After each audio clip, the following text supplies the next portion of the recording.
Čau, vítám u toho nového videa a já, než začnu, tak prosím vás, podívejte se na kanál Vanča Gabča a určitě odebírejte, dejte like. A toto video je o tom, že budeme komentovat a mluvit o Sober Sisters. Určitě se debilně podívejte a můžeme jít do toho. Takže na můj kanál mi zrovna oni napsala mi Beata nebo Sandra, to jsou jejich jména pravé, abyste věděli, Sober Sisters, S a B, Sandra a Beata, takže v tomto videu nebudu zpívat, ale budu mluvit jenom o nich, takže čistě. Hej, toto je vlastně pro nich vzkaz. Hej, prosím vás, nekomentujte toto video ani ty různé moje. Jestli se vám nelíbí Sandro a Beato a zrovna jiné kravky, tak se na to radši nedívejte, prostě vypněte ten mobil, nebo počítač, nebo tablet, nebo je mi to uprdele, na co se na mě díváte, ale když se vám to nelíbí, tak se na mě nedívejte. Co je tak těžkého se na mě nedívat, nebo co? A ještě něco.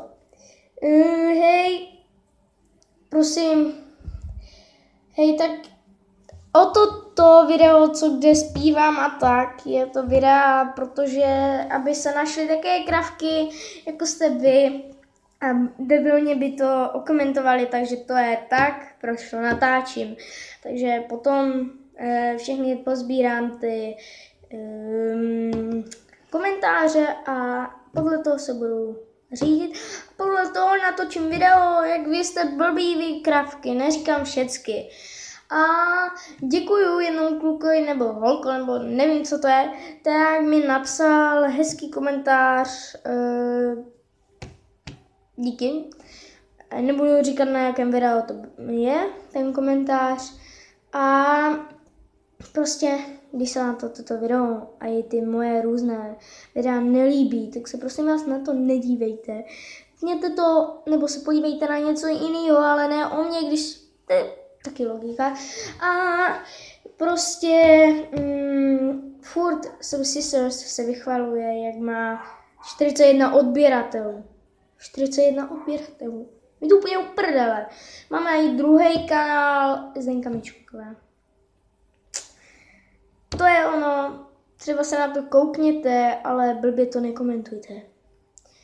Jo, mám spoustu blbých videí s Davidem Sabákem.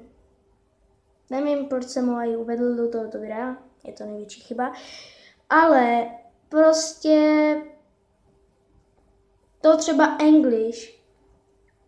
Jo. Můžete se podívat do toho English, do popisku videa, můžete kouknout a je tam napsané parodie.